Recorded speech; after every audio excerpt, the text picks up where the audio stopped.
Oh, I'm so sorry. I'll be right back.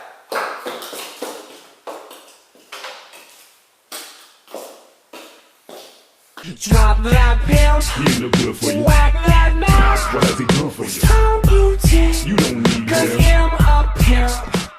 Hi, I'm Ebony Boss. I'm a teenage drag queen and a musician. And welcome to Mission Drag, Episode 1, Queens of Music. Sorry about that. Now, where was I? Today we'll be learning about drag queens in music.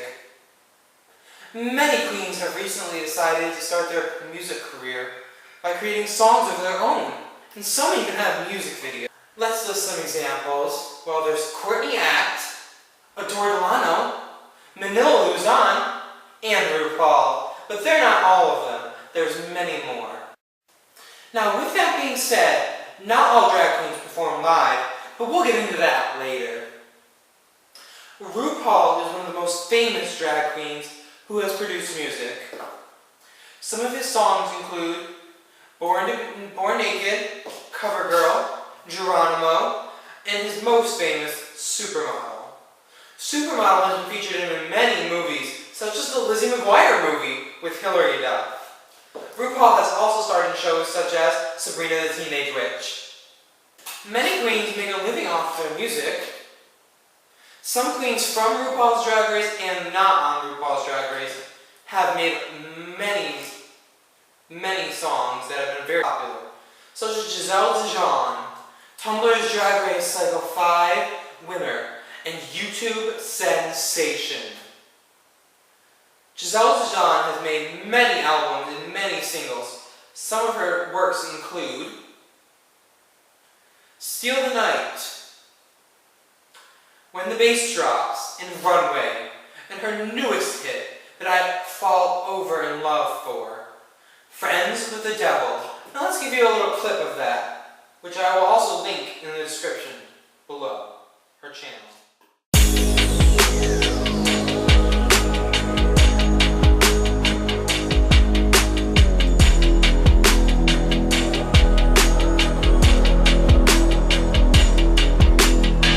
All the windows, make this my cell. The dark is my prison, this is my hell. The moon is my sun, the night is my day. Blood is my life and you are my prey. Hello darkness, my old friend.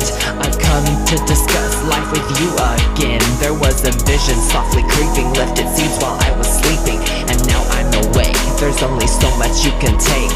My heart is a corpse, blacker than ink. Hurts to say, it's affected how I think. Power is a pleasure, show me death and make it sing. I believed you were the devil, Satan can't do anything.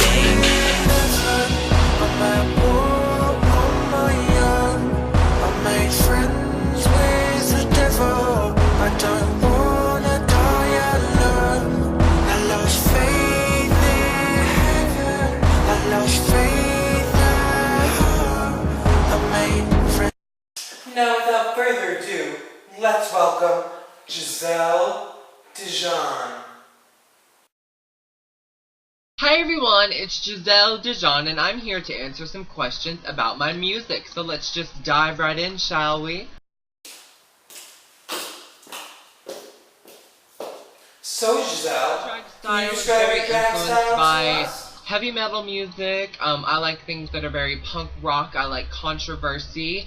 But if I were to describe myself in just a few words, I would say Giselle Dijon is a punk rock party girl pop star. How'd you think of your drag name? Laka, but let's be real, nobody was gonna take me seriously with that name. So I wanted something a bit more elegant, and I wanted it to be funny at the same time. I wanted to have a comedic name, but I wanted it to be a beautiful name at the same time. And I was acting crazy one day, and the name Giselle Dijon just popped into my head randomly. It's not like I puzzled it together, it just popped into my head, and it stuck. I was a freshman in high school whenever I found this name, and I've been Giselle Dijon ever since. Where are you located, Giselle? I live in Gilmer, Texas, which is a very small town in East Texas. What inspired you to do drag? as cliche as it sounds, drag means everything to me. Ever since I was a little kid, I've been obsessed with drag. I've always done it instinctively. I was never exposed to drag. Growing up, I didn't know what it was. I've just always done it. I've always wore heels and makeup, and I always put rags on my head whenever I was young, and I would pin them into my hair, and they wouldn't come out for shit. But, yeah, I used to go around Walmart with my mom with red lipstick on and sing songs to people, and they would encourage me, and I don't know, I've always been interested in drag. It's something that I identify with. It's something that speaks to me, and I'm very passionate about it. And honestly, it's the reason I live. It's the reason I have motivation to wake up in the morning. If I didn't have drag, I wouldn't have anything in my life. And what does drag mean to you? Like I said, man, nothing ever really pulled the trigger for me. I've just always done it. I have to say, though, after doing it my whole life, after, like, wanting to perform as a female, not be a female, but I just always felt like whenever there was a chance for me to express myself creatively or perform or sing, I just wanted to do it as a female because I saw people like Britney Spears, and I was like, damn, I want to be like her when I perform, because I've always thought that males were just so boring.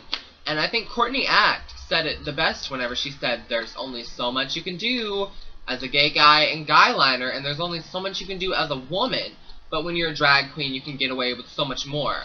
So, I mean, I like blurring the lines. Like, I've always been interested in just badass women. They inspire me.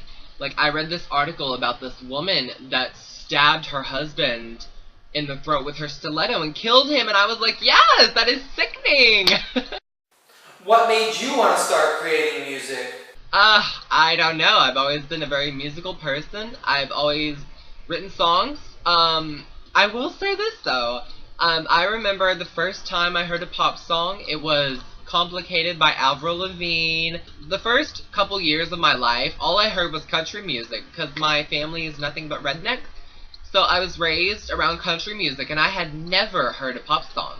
But I was in the car with my stepmom one day with my sister, and Complicated by Avril Lavigne came on the radio, and it was amazing. I just remember being so in love with that song, and I just remember wanting to hear it over and over. And then my sister gave me her Britney Spears Oops, I Did It Again album, and I started getting Britney's albums every year that they came out, and I was so obsessed with Britney. But yeah, since the moment I heard a pop song, I was interested in making pop music. It's always been like that for me. I would always write songs. I was always very creative whenever it came to music, and that's what I wanted to do with my life. Like, I thought I was so sure of it, and I was so naive about it. Are there any specific artists that influenced any of your songs? What I listen to, like my personal taste, is kind of different than what I actually record, what I write, what I like to release. But I decided I wanted to branch off, and, you know, it's not about marketing anymore, because my music didn't get me anywhere, you know, it's not about that anymore. It's about me being happy with the content, and even though the songs are not as catchy as my first album, I am so much happier with my second album. So yeah, you guys are going to get to see a lot more of the people that influenced me in my next album, which I'm very excited for. It's a lot more creative and experimental, and definitely a risk. It's a lot more edgy, and that's who Giselle Dijon is. What genre do you specify your music as? I would classify my music as pop music. Do you think it's important for drag queens to sing? Why or why not?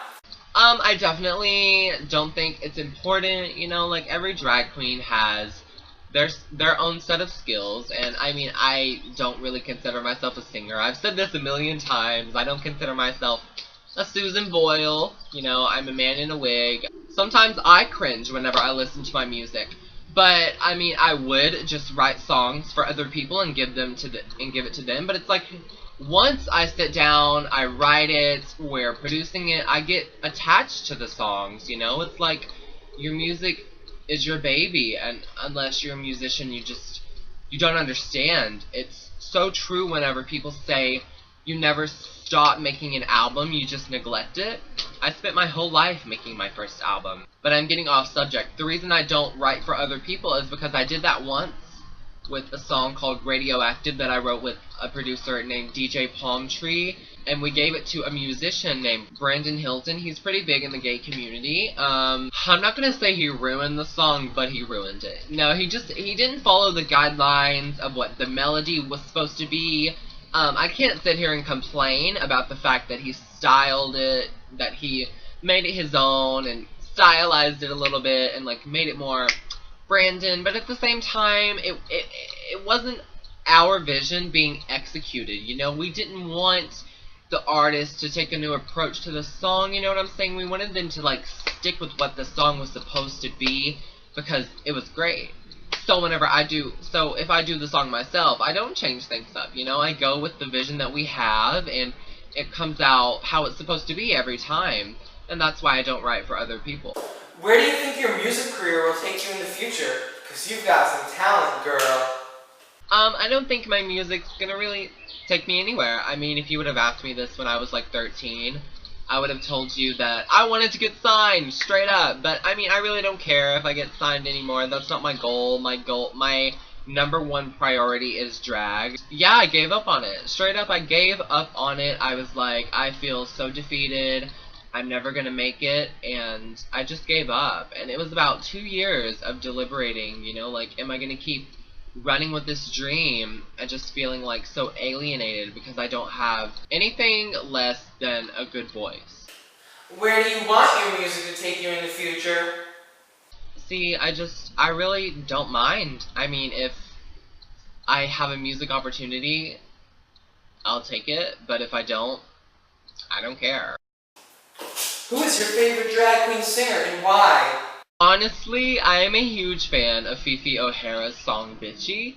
It is hands down my favorite song to come from a RuPaul's Drag Race girl. Do you think your singing will help you make RuPaul's Drag Race when or if you audition?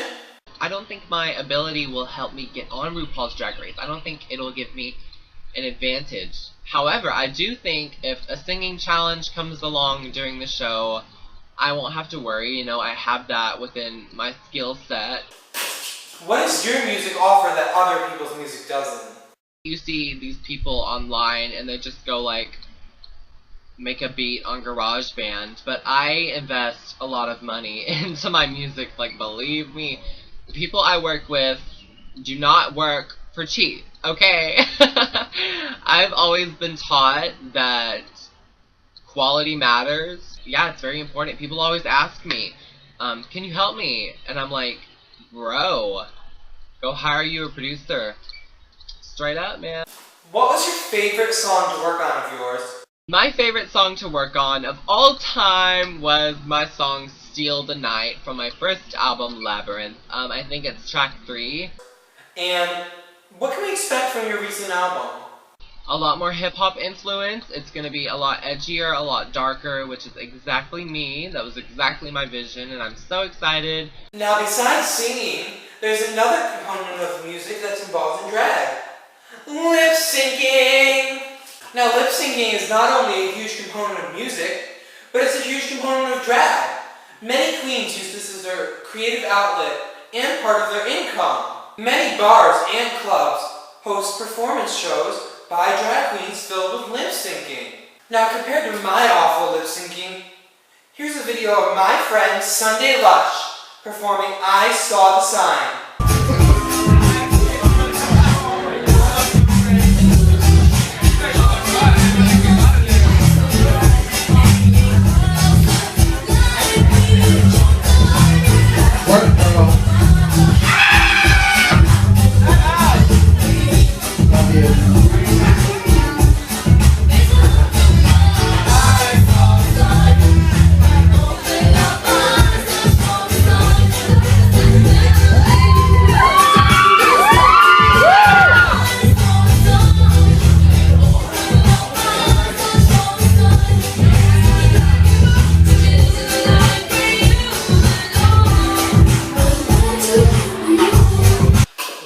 Wasn't that great?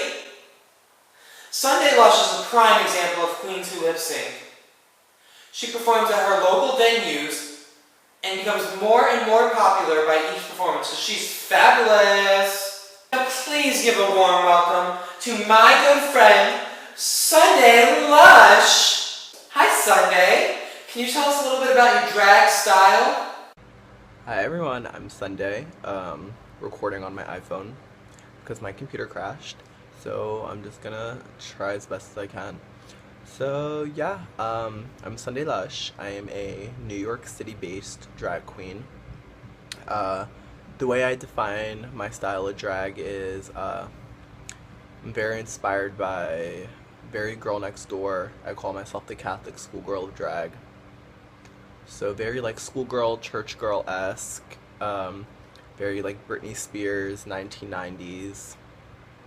And yeah, that's pretty much how I define my drag style. How did you think of your drag name? How I came up with my drag name. So my drag style and my drag name kind of go hand in hand. I knew I was kind of going for like this, this like church, Catholic schoolgirl aesthetic. So I went with the name Sunday because it represents the Christian Sabbath. And then I went with the name Lushh because Lush kind of has a negative connotation. So that's the way I like to portray myself as a drag queen, as this very girl next door, cookie cutter image. But all the subject matter behind my drag is pretty dark. So the name kind of goes hand in hand with the style, and that's how I came up with it. What does drag mean to you? So what does drag mean to me? This is a hard question because words can't really describe what it means to me. It means everything. It's always in my head. I'm always trying to think about my next performance or my next look or just everything. It's just this never-ending cycle of creativity that's just running through my mind all day. So it really does mean everything to me. And how I came about being a drag queen was I didn't really wake up one day and I was like, oh, I want to be a drag queen. I've just always been really creative. I grew up being an oil painter. I did acrylic paintings too. I also did creative writing. Pretty much anything creative that you can think of, I was probably there doing it. And I just kind of like felt empty, like it wasn't enough. And I moved to New York City and this just kind of happened and I never looked back. Can you explain to us what lip syncing is? So a lip sync is pretty self-explanatory. What a lip sync is when a person mouths the words of the song without really singing it. Why do you think drag queens lip sync? And as far as why drag queens do it is because most of us can't really sing and we need a way to perform. So I think that's why a lot of drag queens lip sync. What are some of your favorite songs to lip sync to? And as far as what my favorite lip sync songs are to perform, anything that's a throwback. I love a good old Britney Spears number. Anything from early 90s, late 80s, or early 2000s are definitely most of the songs that I choose to perform to. What exactly does lip syncing involve? If you ever make it onto RuPaul's Drag Race, what song would you hope to lip sync to? So if I'm ever on Drag Race, I'm going to rephrase that question to when I am on Drag Race next season. What song would I lip sync to? It would probably have to be Britney Spears.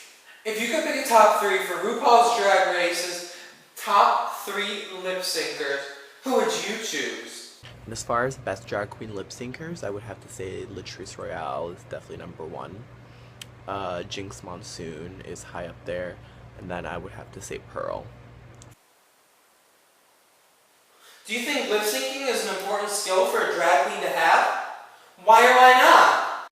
So is lip syncing an important skill for a drag queen? I would say yes and no. It's a good skill to have, but everyone has their own way of delivering a number, so it's not really necessary. And there are different kinds of drag queens, so you don't even have to be a lip sync performer. You can be a dancer, you can be a comedy queen, and do stand-up comedy. Do you enjoy lip syncing? So do I enjoy lip syncing? Yes, I enjoy it. I enjoy being on stage very much. It's probably one of my favorite parts of being a drag queen. Do you think lip syncing will come in handy later on in your life? Um, will it help in the future? If I continue to pursue drag, I believe it will help me in the future. If I don't, then probably not. It's not really something you can put on a corporate resume. But yeah, there's really nothing that I don't like about it. Is there anything else you would like to add? So is there anything I would like to add?